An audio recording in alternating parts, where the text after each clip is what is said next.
আসসালামু আলাইকুম বন্ধুরা, আশা করি আপনারা সবাই ভালো আছেন, সুস্থ আছেন। তো দেখুন আমি আবার পটল ভাজছি। তো এই ডাঁটা পটল মানে হলুদ হলুদ ডাঁটা হলো পটল ভর্তা করলেও দারুণ মজা লাগে আর ভাজলেও দারুণ মজা লাগে। তো আজকে পটলের এই শুধু ভাজা রেসিপি করছি। তো অন্য একদিন রান্নার রেসিপি করবো। তো আমাদের সেই পরব গেল, কুরবানি নামাজ গেল, আমি ঘরে তো মানে গরুর মাংস হয়েছিল। আমরা তো এমনি গরুর মাংস খাই না খুব একটা, প্রায় আমার ছেলে কেউ খায় না। এবার নিরামিষটাই বেশি পছন্দ করে আর মাছটা।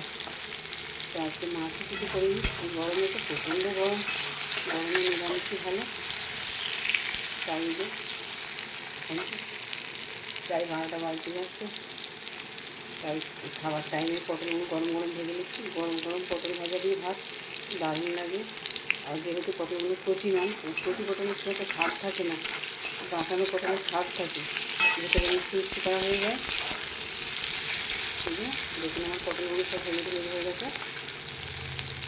গরম গরম ভাতে গরম গরম পটল ভাজা দারুণ লাগে। আর এটা যদি শীতকাল হতো তাহলে তো ভাতে একটু ঘি দিয়ে দিলে তো আসবে চাইনি, শুধু পটল ভাজা দিয়ে খাওয়া হয়ে যেত।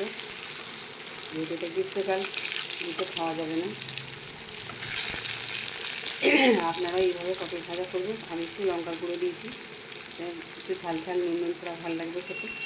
আপনারা আমার মতো করে এইভাবে পটল ভাজবেন, দেখবেন পটল ভাজাতেই শুধু ভাত খাওয়া হবে, আর অন্য কোনো তরকারি লাগবে না।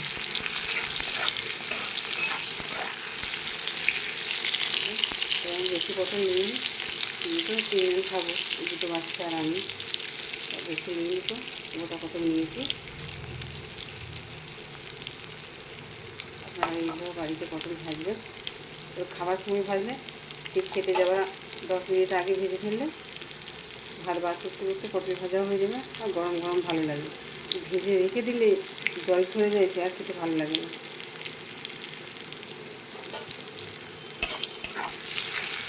আমার ভিডিওটা ভালো লাগলে লাইক কমেন্ট শেয়ার করবেন আর আমাকে ফলো করবেন নিত্য নতুন ভিডিও পেতে। আমরা তো মধ্যবিত্ত, খুব হাই ফাই আমরা তাতে নই যে ইউনিক ইউনিক রান্না দেখাবো। আমরা যেমন মধ্যবিত্ত, প্রত্যেক দিন যেমন বাড়িতে রান্না হয় সেইগুলোই দেখাই।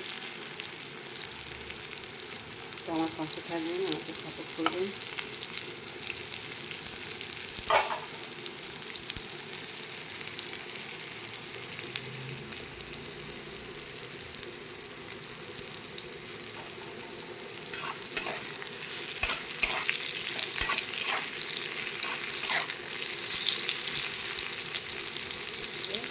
হয়ে গেছে আমার পটল ভাজাটা, একটু একটু দুটি হয়ে গেছে।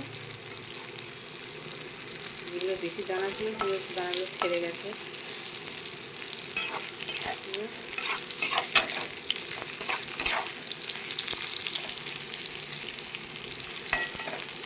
আর এইদিকে আমার ভাতও হচ্ছে, কারণ আমি ভাতও গরম গরম রান্না করি। আপনাদের দাদা ঠান্ডা খেতে চায় না, তাই আমার ভাতটা দিয়ে সব খাবার একটু আগে হয়। রান্না করে রেখে দিলে না মানে তরকারিতে জল হয়ে যায়, তখন আমাদের দাদা খেতে চায় না। তো আমি ঠিক খাবার কিছুক্ষণ আগে করে রাখি। আমার হয়ে গেছে পটল ভাজা। তো আপনারা ভালো থাকবেন, সুস্থ থাকবেন, আমার জন্য দোয়া করবেন, আমাকে সাপোর্ট করবেন। বাই, আল্লাহ হাফিজ।